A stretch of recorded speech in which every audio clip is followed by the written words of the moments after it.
تو مال اصل میں ایک قسم کا دریا ہے، یعنی ایک بہتی ہوئی چیز ہے۔ اللہ کی طرف سے وہ دریا بہتا رہتا ہے اور نیا پانی اس میں ہر وقت شامل ہوتا رہتا ہے اور نالوں، نہروں اور ندیوں میں بہتا ہے۔ ہر قوم کے پاس، ہر فرد کے پاس اور اس کے سامنے سے وہ بہتا رہتا ہے، وہ اپنا حصہ لے لیتا ہے۔ اگر ہم سمجھیں کہ جو کچھ اپنے برتن میں ہم نے لے لیا اس میں بس یہی ہے، یہ سمجھیں کہ اللہ تعالیٰ نے جتنا ڈال دیا ہے اس سے زیادہ نہیں ڈالے گا، یہ تصور بھی غلط ہے۔ ہم تصور کریں کہ یہ ایک نہر ہے جو ہر وقت بہتی رہتی ہے اور ہم جب جی چاہیں اس سے نکال سکتے ہیں۔ اللہ تعالیٰ نے فرمایا ہے کہ وہ مال جو وہ ہمیں دیتا ہے اگر اسے ہم خرچ کرتے رہیں تو وہ اس سے بھی زیادہ دیتا ہے۔ ہم یہ تصور کریں کہ اگر ہم اسے نکال کر خرچ کریں تو اللہ تعالیٰ اور زیادہ اجازت دے دے گا کہ ہم نکالیں، تو یہ بالکل صحیح تصور ہے۔ تمہاری زندگی بدل جائے گی اور مال کی محبت ہم سے نکل جائے گی۔ تو یہ ایک دریا ہے، جتنا ہم اس میں سے لے لیں اس سے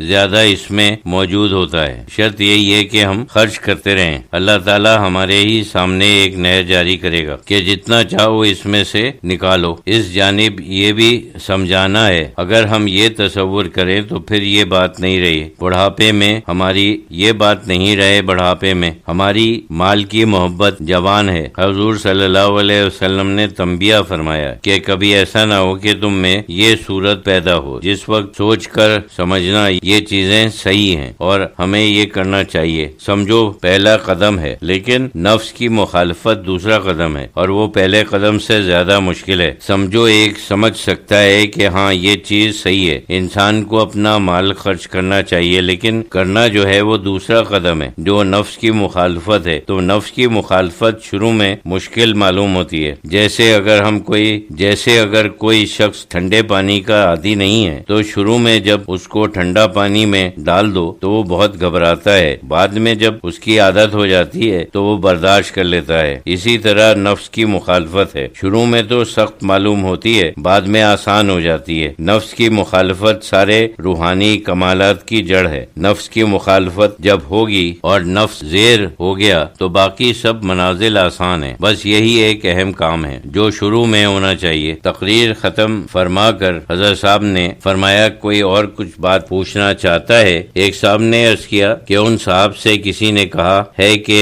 حلقہ ذکر میں مسلسل نہیں جانا چاہیے ورنہ یہ فرض ہو جائے گا۔ یہ بیچارے مجھ سے ذکر کر رہے تھے، میں نے ان سے کہا کہ جس چیز کی قضا نہ ہو اس کو ضرور کرنا چاہیے، اس کے متعلق ارشاد فرمائیے۔ حضرت صاحب رحمۃ اللہ علیہ نے فرمایا ٹھیک ہے، لیکن فرض ہونے کا کیا مطلب ہے؟ شریعت تو رسول اللہ کا کام ہے، شریعت میں فرض، سنتیں مؤکدہ اور غیر مؤکدہ مقرر ہیں، یہ چیزیں حقیقت میں سب نفل ہیں، لیکن جب ہم اپنے اوپر ایک بات لازم کر لیتے ہیں تو اس کی پابندی ضروری ہے۔ یہ بھی رسول اللہ صلی اللہ علیہ وسلم کی حدیث میں ہے، نفلوں میں آپ وہ کام کرتے تھے جو ہمیشہ ہو۔ آپ کی یہ روش تھی کہ جو کام شروع کرتے تھے جاری رکھتے تھے، یہ نہیں کہ آج کیا اور کل نہیں، بلکہ جو اختیار فرماتے تھے اس کو دائمی طور پر اختیار فرماتے تھے۔ یہ فرض ہونے کا کوئی سوال نہیں ہے۔ یہ صحیح ہے کہ یہ تو ایسی چیز ہے کہ اس کی کوئی قضا نہیں ہے۔ یہ روحانی مجلسیں ایسی ہیں کہ جب ایک چھوٹ گئی تو پھر دوسری نہیں ملے گی، تو یہ خیال نہیں کرنا چاہیے، جان بوجھ کر ترک نہیں کرنا چاہیے۔ اتفاق سے چھٹ جائے تو دوسری بات ہے۔ بعض چیزیں ایسی ہوتی ہیں جو اللہ تعالی نے ہمارے اوپر فرض کی ہیں اور بعض چیزیں ایسی ہوتی ہیں جو ہم اپنے اوپر فرض کرتے ہیں۔ یہ امانت ہے، جو چیز ہم اپنے اوپر فرض کریں اس کی پابندی ضروری ہوتی ہے۔ پھر ان چیزوں کا اثر بھی ہے، یہ اثر اور زیادہ ہوتا ہے جب دائمی ہو۔ ہر دفعہ تم آؤ تو کچھ نہ کچھ روحانی